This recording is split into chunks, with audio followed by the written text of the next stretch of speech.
որոշումն էլ ընթերցեք G ենթակետը։ Շնորհակալություն Սարգիս Խանդանյան, Դալիճում չէ, Սարիկ Մինասյան։ Շնորհակալություն, պարոն Վարդեվանյան, մի քիչ էս վերջի հարցի պատասխանից հետո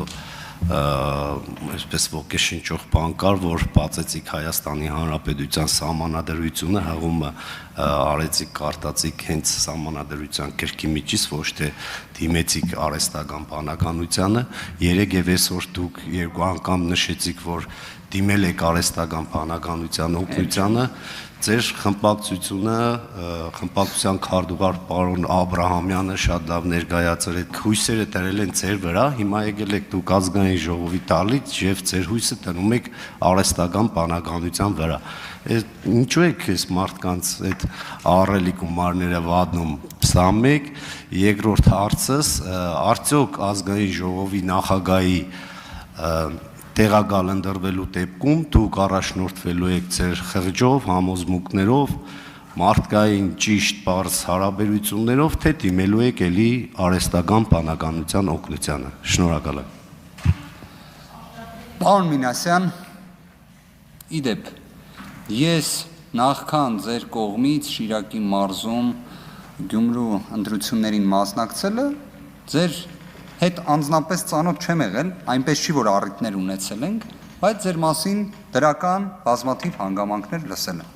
Այնպես չի, որ հիմա էլ ուզում եմ ձեր քաղաքական գործունեությանը գնահատական տալ, բայց ես ենթադրում եմ, որ դուք այդքան արհեստական բանականության հետ կապված հանգամանքը իշատակեցիք, որովհետև ես նշվածը վկայակոչել էի հեծի հետ կապված հանգամանքը ներկայացնելու, իսկ դուք այս ժամանակահատվածում նաև նախքան ազգային ժողովի պատգամավորի կարգավիճակը ձեռք բերելը հեծում պաշտոն եք զբաղեցրել։ Հիմա ես հասկանում եմ միգուցե նշված կոնտեքստը ձեզ համար դուրեկան չի եղել, բայց առնվազն կարծում եմ, եթե իմ որևէ այլ հրապարակային խոսքը դուք ուսումնասիրեք, շատ հազվագյուտ դեպքերում եմ դիմում արհեստական բանականության օգնությանը։ Իդեպ ինչ-որ իմաստով իմ գործունեությունը առավելապես այնպես է ստացվում, որ հնարավորությունն չեմ ունենում իրան դիմելու։ Այսինքն դրա համար պետք է ինչ-որ դադար չէ ունենաս, որ դիմես։ Ինչևէ, բայց բոլոր դեպքերում կարծում եմ այն, ինչը ներկայացրել եմ այդ մասով, խնդրում եմ բոլոր դեպքերում, եթե դուք կուզեք այլ ձևաչափով ճշտել, թե արդյոք նշվածը ճշմարտացի էր, թե ոչ, ճշտեք։ Մյուս կողմից, երբ դուք վկայակոչեցիք, որ կարծես թե երևի Տաշիր Կապիտալ բաժնետիրական ընկերության կողմից վարձատրությանս մասով էիք ասում, գիտեք, այնպես է ստացվել, որ հեծի ներկայացուցիչներն էլ են փաստացի Տաշիր Կապիտալից իրենց վարձատրությունը դեռևս ստանում։ Հիմա ինչ-որ իմաստով այստեղ մի անհասկանալի սիլոգիզմ է առաջանում կամ նույնիսկ դիալեկտիկ իրար հակասություն, բայց ես հակված եմ, որ թե դուք, թե ես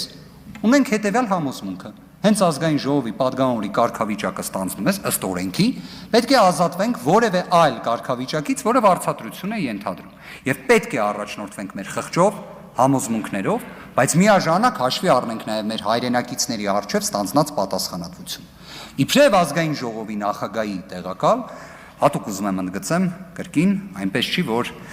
օրինակ չգիտեմ հիմա, շատերը ունենում են ինչ-որ պատկերացումներ, թե որ պաշտոնն են իրենց պատկերացրել եւ այլն։ Երբևէ ազգային ժողովում գործունեություն չեմ պատկերացրել, երբևէ։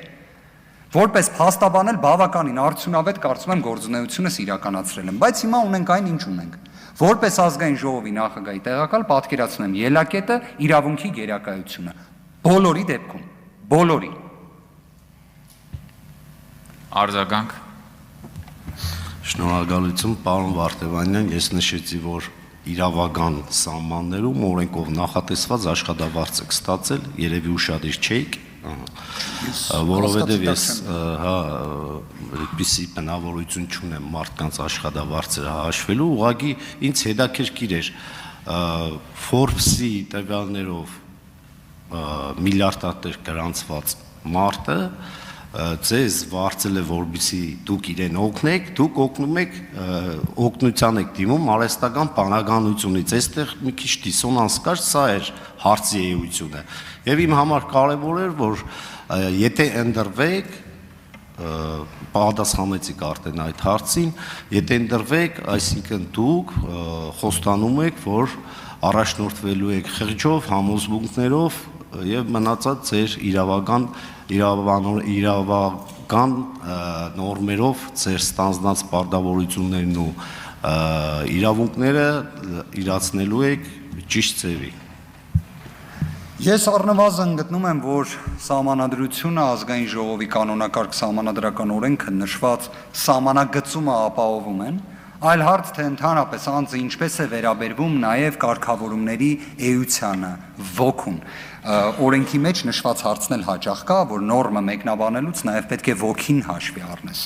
Չսահմանափակվես տառացի մեկնաբանմամբ, ես հենց դրա համար մի քայլ առաջ եմ գնում։ Հիմա ազգային ժողովի կանոնակարգ սահմանադրական օրենքը չի ասում նիստը նախագահելու շրջանակներում, եթե դու ընդդիմադիր խմբակցության կողմից առաջադրված ես, ուշադիր եղի, որ բալանսը պահպանես եւ այլն։ Ես մի քայլ առաջ գնալով եմ նաեւ դրա ոգին փորձում բացահայտել եւ այո, այդպես էլ պատկերացնում եմ։ Ավելին հակված եմ նաեւ ընդդիմադիր խմբակցության բոլոր գործընկերները նշված է եւս հենց իմ նկատմամբ նաեւ վերաբերմունքից ելնելով հաշվի առնելու են։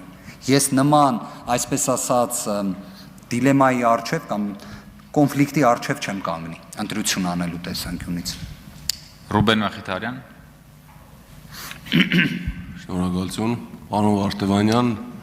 ամենայն անկեղծությամբ հիացած եմ ձեր բարեկրթությամբ